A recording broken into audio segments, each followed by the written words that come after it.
Bismillahirrahmanirrahim. Assalamualaikum warahmatullahi wabarakatuh. Subhanallah walhamdulillah wa la ilaha illallah wallahu akbar, la hawla wa la quwwata illa billahil aliyyil azim. Allahumma salli ala Muhammad wa ala ali Muhammad kama shallaita ala Ibrahim wa ala ali Ibrahim wa barik ala Muhammad wa ala ali Muhammad kama barakta ala Ibrahim wa ala ali Ibrahim innaka Hamidun Majid. Semoga Allah yang menguasai dengan cermat setiap tetesan air hujan, tetesan air mata, menggolongkan kita menjadi orang yang dapat mensyukuri setiap tetesan nikmat. Karena kita ini hidup bagai dicelup dalam samudra nikmat tiada bertepi. Sulit sekali mencari sesuatu yang tidak nikmat. Sungguh tidak adil kalau kita menjadi sengsara hanya karena kita salah melihat dalam hidup ini. Bagai gelas yang berisi setengah, ada yang mengatakan, wah, gelas ini airnya tinggal setengah. Tapi ada juga yang mengatakan, alhamdulillah, masih ada setengahnya. Luar biasa. Nah, kajian kita adalah tentang Al-Malik, salah satu nama Allah yang diterjemahkan oleh bahasa manusia yang serba terbatas. Saya selalu akan mengatakan bahasa manusia itu serba terbatas. Karena keagungan Allah yang maha sempurna tidak akan terkejar hanya oleh 26 huruf. Dirangkai-rangkaikan bagaimanapun kecil itu. Kalau menyebut maha raja, itu Masya Allah, melampaui dari apa yang bisa kita bayangkan. Rujukan yang diambil beberapa buku dari Dr. Quraisy Shihab, Imam Ghazali, dan beberapa buku lainnya. Jadi saudara-saudaraku sekalian, kalau disebut raja di antara manusia, Raja Fahd, itu kekuasaan yang besar. Makin besar kekuasaannya, itu makin menunjukkan kehebatan sang raja. Dia bahkan bisa memerintah dan diikuti. Raja itu bisa mengambil keputusan untuk perang, untuk membunuh, memberi.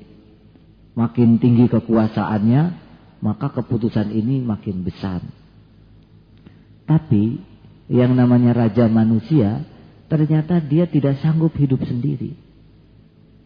Si raja ini sehebat apapun butuh kepada orang lain. Ketika panas, dia butuh ada yang ngipasi. Ketika dia akan mengambil keputusan, dia butuh informasi dari intelnya, dari orang yang dianggap rendah oleh dia, tapi menentukan keputusan dia. Rajanya manusia ketika sakit butuh dokter, butuh tabib. Rajanya manusia tidak selalu dibutuhkan oleh makhluk-makhluk. Domba belum tentu butuh kepada raja ini. Pohon pisang tidak butuh kepada raja ini. Pohon pisang lebih butuh kepada domba yang bisa mengeluarkan calon pupuk di sekitar pohonnya. Jadi sehebat-hebat raja, dia butuh kepada orang lain, makhluk lain, dan dia belum tentu dibutuhkan oleh makhluk lain. Jadi raja kita begitu lemah. Dan raja manusia itu tidak bisa menahan dirinya untuk menjadi tua. Dia kalah oleh keadaan dirinya.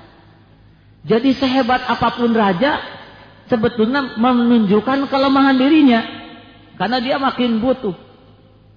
Makin luas kerajaannya, dia makin butuh banyak pengawal yang menjaga kerajaannya. Makin banyak hartanya, dia makin butuh banyak orang untuk menjaga hartanya. Jadi sebetulnya raja kita tuh raja paling capek. Masih mending RT dibanding Gus Dur. Maksudnya wilayah kekuasaan RT sedikit, tapi Gus Dur harus menjaga Papua, harus menjaga Aceh. Itu butuh banyak orang, butuh banyak perangkat. Maha suci Allah, Maha Raja, pemilik alam semesta.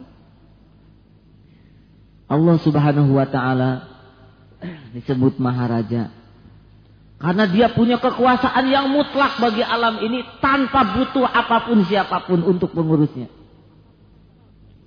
Segala sesuatu di alam ini mutlak dari Allah, Allah yang menciptakan, dan mereka yang butuh kepada Allah tanpa Allah punya kebutuhan apapun kepada seisi alam ini. Dan takluk alam ini. Takluk. Ketaatan kita kepada Allah yang Maha Agung bukan karena Allah membutuhkan sholat kita, zikir kita, sama sekali tidak ada apa-apanya. Mutlak kekuasaan Allah. Tidak membutuhkan apapun, sedangkan segala yang wujud pasti butuh Allah Subhanahu wa ta'ala. Kita butuh. Kita tidak bisa mengurus diri kita. Jangankan ngurus diri ini, menumbuhkan sehelai rambut pun kita tidak sanggup. Rambut panjang alis aja. Kita nggak tahu komponennya. Uban satu saja tidak tertahan itu untuk. Kenapa harus keluar uban ini? Nahan supaya nggak keluar aja nggak bisa. Wah, kalau kita harus mengurus tubuh kita nggak ada waktu untuk berbuat apa-apa. Kedip, napas, jantung. Belum lagi rambut belum manjangin, komposisinya ngitung, wah repot. Belum lagi kuku, bagaimana kalau kuku yang jadi rambut? Belum lagi air ludah, komposisinya jumlahnya harus pas. Kalau terlalu banyak repot, harus bawa seperti ini. Belum lagi mata harus kasih air, airnya juga harus yang aman, steril, tidak mengandung bakteri. Belum lagi hidung kita. Wah, kita tidak bisa apa-apa. Saya kira hanya tempo 1 hari saja kita sudah mati lagi. Jantung. Aduh, saya ngantuk nih. Siapa yang detakin jantung saya? Tolong, ini sudah pada mati karena dia tidur. Maha suci Allah yang memperlihatkan kelemahan manusia supaya manusia selalu menikmati kebergantungan kepada Allah, karena kebergantungan itulah ibadah, ya. Nah, saudara-saudaraku sekalian, bismillah. Enak tidak sound system ini? Tersentuh tidak? Aneh terdengar, ya. Masuk ke kepala kita, getaran-getaran partikel udaranya tidak terlihat. Coba kalau oleh Allah diperlihatkan semua partikel, aduh pusing. Nggak habis pikir semua ini terjadi, ya. Saya bunyi saja begini, masuk ke ini, tiba-tiba semua bisa mendengar. Semuanya butuh, telinga ini butuh Allah, mata, sekujur tubuh, makhluk itu butuh. Nah, sahabat-sahabat sekalian. Dan Allah yang maha sempurna segala-galanya, dialah yang menciptakan, membentuk, mengurus. Bukan per detik, detik itu masih terlalu besar. Kita lihat ada stopwatch yang 1/100 detik. Dan saya percaya ada hitungan yang lebih kecil dari itu. Dan itu tetap dalam kesempurnaan perhatian Allah. Wah, alam semesta yang begini dahsyat, sampai kromosom kita, partikel-partikel terkecil, semuanya total dibentuk, didesain, diurus setiap saat oleh Allah yang maha sempurna. Lalu siapa lagi yang mengurus selain Allah? Siapa yang ngurus diri ini, ya? Siapa? Kita tidak tahu apapun. Dengan makanan sama, ada yang jadi kuku, ada yang jadi rambut, ada yang jadi air, aneh. Rumput dimakan oleh aneka binatang, ada yang jadi kambing, ada yang jadi badak. Harusnya rumput yang sama tuh jangan jadi badak. Aneh, ada yang jadi tanduk. Tapi kita makan rumput beda. Gajah jadi gemuk, kita jadi makin kurus karena murus. Hujan di tempat yang sama, yang satu jadi pohon, yang satu jadi kecambah, aneh. Siapa yang ngatur ini? Maka, aduh, rugi hidup tidak mengenal Allah ya. Harusnya lihat kupu-kupu saja sudah bisa menetes air mata. Aduh ya Allah, ini kombinasi warnanya ya Rob. Kuning disusun. Ngegambar aja susahnya setengah mati. Bagaimana mungkin ibu kupu-kupu sempat mendesain untuk anak-anaknya. Datang merak, dilihat dari belakang bagus itu. Jarang orang makhluk dilihat dari belakang menawan begini. Aduh subhanallah itu ya, mereka beng-beng begitu ya, aduh. Warnanya ada harusnya kita ke kebun binatang tuh udah nangis tiada henti. Ya Allah, Allah, Allah. Datang tentara yang gagah di kebun binatang, lihat badak harusnya. Ya Allah, badak lebih gagah. Ada seorang pelari cepat, lihat kuda harusnya malu tersipu-sipu. Ada seorang perenang yang tangguh, lihat ikan nggak usah pakai medali, lincah. Ada peloncat tinggi, paling top berapa meter, kalah oleh binatang kita ini. Itulah seharusnya keterpesonaan kita ya kepada mobil. Boleh mobil senang kita lihat, boleh, tapi itu Allah.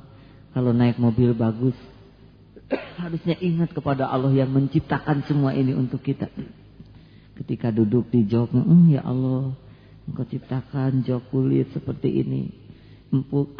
Allah Akbar, Engkau ciptakan per busa supaya duduk ini nyaman.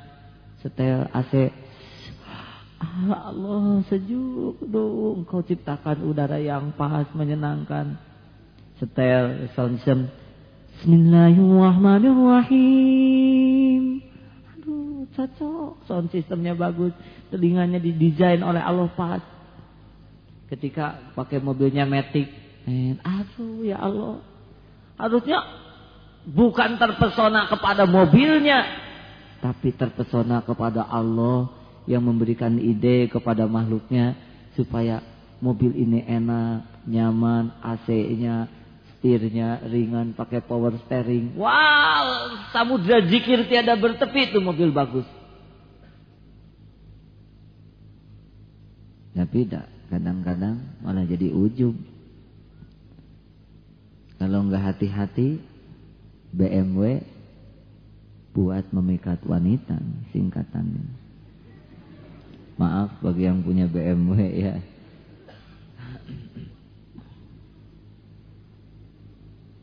Memang beberapa jenis BMW itu yang tidak akan membuat ujub itu bebek merah warnanya.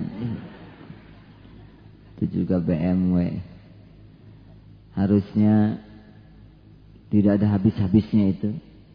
Kita terpesona kepada Allah yang menciptakan segalanya dengan detail untuk kita. Ya.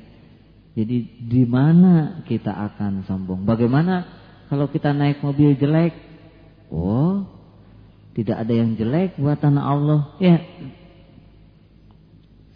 Kucing yang budug sekalipun, misalkan kita sedang diam, tiba-tiba ada kucing kurus, budug gitu ya, ada koreng di sebelah atau kakinya ketabrak, bekas ketabrak sehingga bengkok sebelah, terus jalan di depan kita. Bagi orang-orang yang hanya melihat kucing, itu akan bergidik jijik, bahkan mungkin mengambil sapu atau mengambil sendal diusir. Tapi bagi orang yang melihat dengan mata hati bahwa kucing itu adalah mutlak Allah yang mendesain, Allah yang membuat, tidak satupun korengnya itu kecuali Allah yang mengadakan. Dan Allah menjalankan kucing itu di depan kita. Pasti ada maksud. Tidak mungkin ada sebuah kejadian kebetulan tanpa makna. Lihat kucing, ya Allah. Lihat kulit kita. Maha suci Engkau ya Allah. Yusabbihu lahu ma fis samawati wal ardh.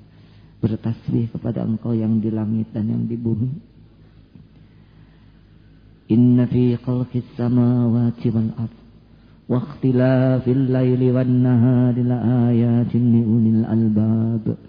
الذين يذكرون الله قياما وقعودا وعلى جنوبهم ويتفكرون في خلق السماوات والأرض ربنا ما خلقت هذا باطلا سبحانك فقنا عذاب النار. Semuanya bertasbih, kucing bertasbih. Dia lewat. Mengapa Engkau lewatkan kucing ini ya Allah? Mungkin agar kita bersyukur punya kulit yang tidak seperti itu. Harusnya menangis. Ya Allah, kucing saja yang bertasbih. Begitu. Saya diberi nikmat seperti ini, betapa jarang bertasbih. Harusnya setiap kali kita bercermin, melihat kulit, Masya Allah, tiada Tuhan selain Engkau yang menciptakan. Melihat tangan, Allah, tiada terputus nikmat itu. Sayang, kita kadang-kadang melihat kulit kita, ini coklat gini. Coba kalau saya putih seperti bintang sinetron itu, jelek kulit kita. Lagi ngaca hidung, hidung pendek-pendek amat. Coba kalau hidungnya seperti itu, makin kecil hidung kita. Bibir, tebal sekali bibir ini. Padahal tidak ada yang salah senoktah pun dari ciptaan Allah ini. Laqad khalaqnal insana fi ahsani taqwim. Jadi kalau kita ingin merasakan hidup ini indah, bahagia, lapang, nikmat, memang tidak akan ketemu kecuali kalau kita mengenali Allah dengan baik. Kembali ke Al-Malik. Jadi bagaimana, siapa raja yang betul di antara manusia? Jadi raja, hikmahnya apa bagi kita asma Allah ini? Jadi raja di antara manusia adalah yang paling tidak membutuhkan apapun dari siapapun selain hanya dari Allah. Itu adalah sudah mulai menjadi raja. Kan ciri raja itu sebetulnya dia ketergantungannya makin kurang. Jadi kalau kita menjadi orang yang diperbudak banyak hal, sebetulnya kita tidak sedang menjadi penguasa pada diri kita. Diperbudak jabatan, diperbudak gelar, diperbudak harta, diperbudak asmara, diperbudak wanita, diperbudak pria. Jadi walaupun kita raja, tapi kita tuh sebetulnya hanya budak saja itu. Nurut. Ada yang diperbudak rokok. Saya dengar dari seorang perokok itu ya, aduh, jam 2 pengen merokok. Keluar dari rumah, pintu tidak dikunci, nyari rokok. Ketemu puntung sedikit aja, dielus-elus. Itu diperbudak rokok. Diperbudak pujian. Jadi kebanyakan kita tuh jadi budak, jadi hamba yang seharusnya menjadi hamba kita. Wah, sengsara itu. Kan begini, Allah Subhanahu wa taala menciptakan kita supaya menghamba kepada Dia.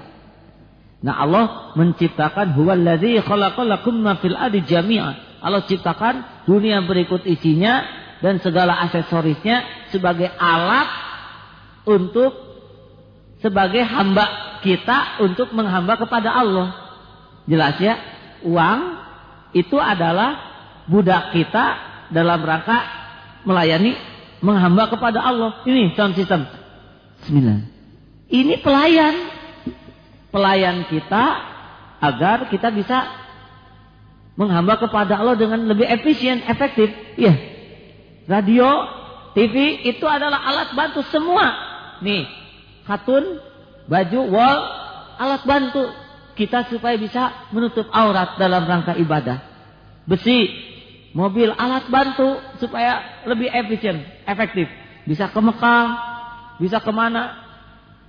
Plastik, tanah, ini apa nih? Triplek, kayu, alat bantu, lampu,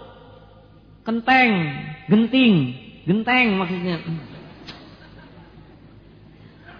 Saudara sekalian, semua alat bantu, kaca menjadi kacamata, alat bantu, semua adalah pelayan kita.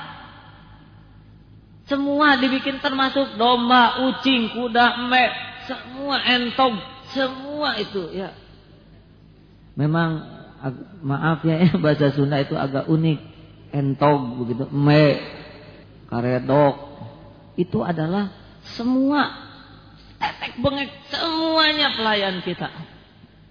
Maka harusnya seorang raja yang benar di dunia ini bukan yang berpangkat raja.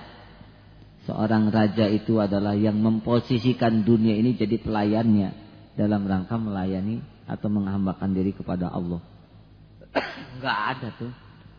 Kita diperbudak pangkat yang diperbudak kita. Jangan nyender kepada meja.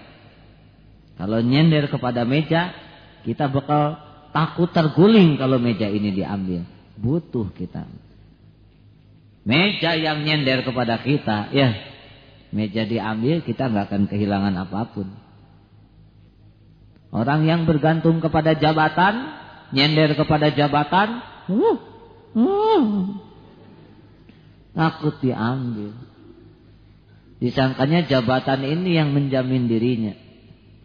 Jaminan mah hanya dari Allah, Mas. Jabatan itu sarana mengabdi kepada Allah. Penjamin Allah. Apa jabatan tinggi langsung segala tercukupi? Oh, kasih saja penyakit gula. Ya, walaupun punya sawah ratusan hektar, sekali panen jutaan ton, tapi kalau makan ditimbang itu. Bisa jadi lebih gembul pembantunya.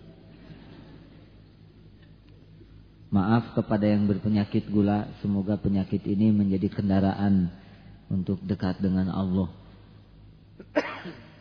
Sahabat-sahabat sekalian, ayolah kita lepas dari perbudakan ini, ya. Gak usah mikir kedudukan, nantilah dikasih oleh Allah kedudukan yang pas, ya. Ingin kedudukan ini, kedudukan itu kan bagus kedudukan. Yang jadi masalah bukan bagusnya, pasnya. Iya kan? Sepatu, aduh itu sepatu bagus. Tunggu dulu. Kalau enggak pas jadi masalah. Tapi kan warnanya cocok. Iya tapi dah ukurannya. Ukuran saudara berapa? Kaki 35. Itu sepatu 48. Coba saudara pakai. Walaupun bagus orang yang melihat kan. Tapi kan bisa diganjel pakai koran.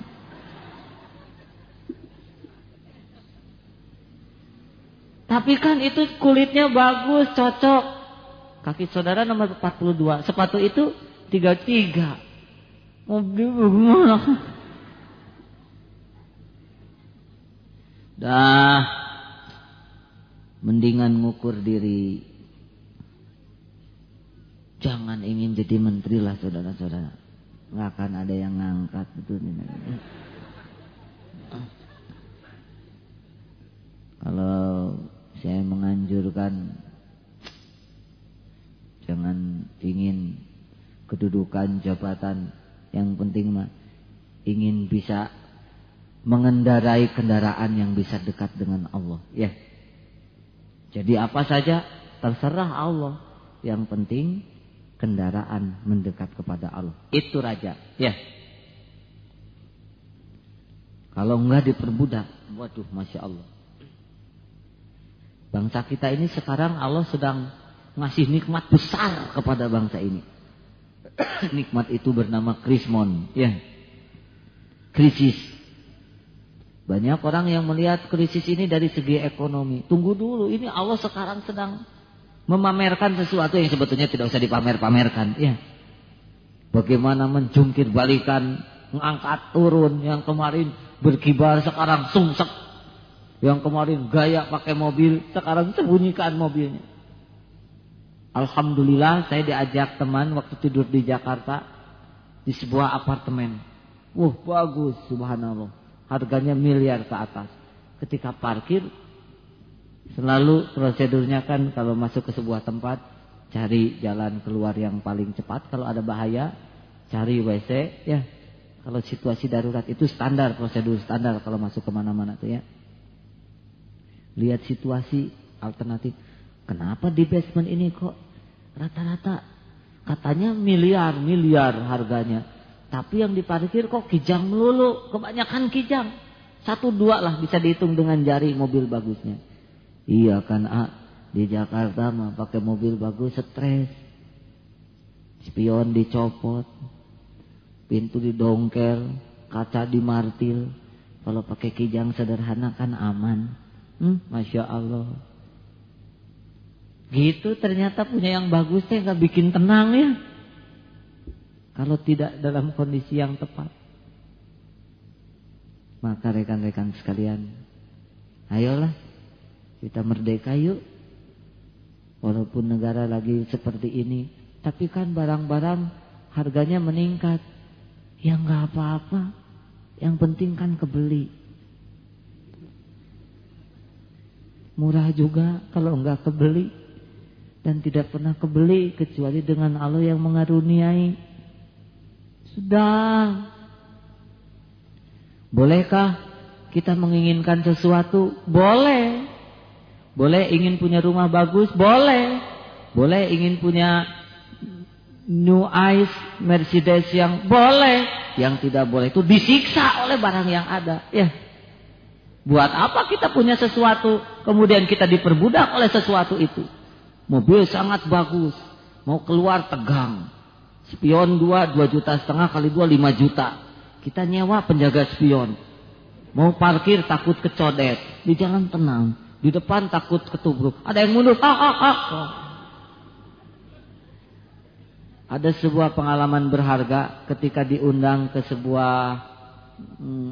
sebuah majelis taklim itu di Bekasi.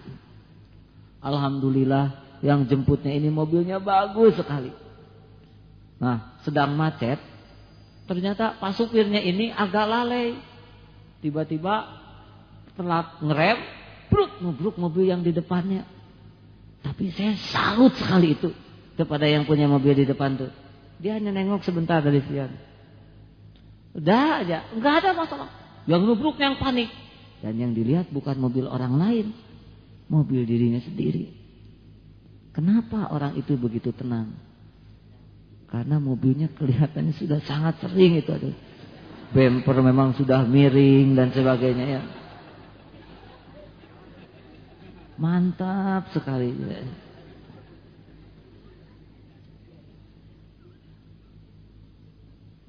Ada seorang rekan juga di Jakarta.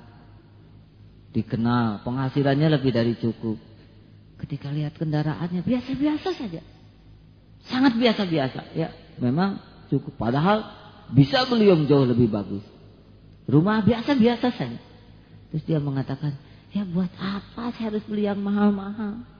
Sedang dengan yang ini saja saya sudah tercukupi. Batin saya tenang. Tidak takut rusak. Tidak takut dijarah. Tidak takut hilang. Dan malingnya juga belum tentu mau maling seperti ini. Kenapa saya harus nyusah-nyusahin diri? Masya Allah. Merdeka. Kita mah disiksa. Punya gelar. Harus setiap orang tahu gelar kita. Di mana-mana disebutin. Coba maaf. Siapa namanya ya? Ini ditanya tuh oleh tukang jeruk ya. Insinyur Haji Muhammad Ramdan MBA MSc. Mas, siapa jangan terlalu panjang dong mas. Ini mau beli jeruk aja kok. Semua disebutin. Mas MSc. Bukan tidak boleh kita menyebut gelar kita. Tapi enggak usah. Kita jadi bahan tertawaan. Ya. Misal ya. Allah menakdirkan saudara punya gelar yang sangat panjang. Saya tidak bermaksud merendahkan dan meremehkan ya. Insinyur, Dr. Andes, Haji, Raden Mas, pokoknya gelar kerajaannya itu ya. Misalkan Fulan, MSc, MBA, SH, terus kolonelnya belum, kolonel AMBM.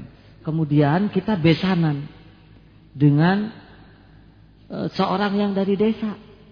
Misalkan, maaf ya, Pak Mod misalkan ya. Sederhana. Itu harus hati-hati itu dalam masang di undangan itu ya. Ini gelar begitu berenteng menghabiskan 3/4 undangan. Sedangkan ini Mod misalkan ya. Maaf, kita tidak boleh menertawakan nama ini ya. Subhanallah. Semoga Allah memuliakan Pak Mod ya. Seharusnya ya kita jaga atau perlu tidak gitu. Apa pada saat yang sama kita tidak sedang mempermalukan besan kita? Cik atulah, enggak harus setiap orang tahu gelar kita yang panjang itu. Ada saatnya harus kita sampaikan pada forum yang tepat, forum ilmiah yang memang gelar itu harus diberikan untuk menunjukkan kualifikasi kemampuan kita tentang yang kita sajikan. Itu sah. Saudara-saudaraku yang baik, sahabat-sahabat juga para pendengar yang budiman, kita harus melatih diri ya. Cobalah nanti lihat barang-barang di rumah yang memperbudak kita. Jangan terlalu banyak barang yang mahal, bagus, itu nyiksa ya. Yang wajar-wajar sajalah.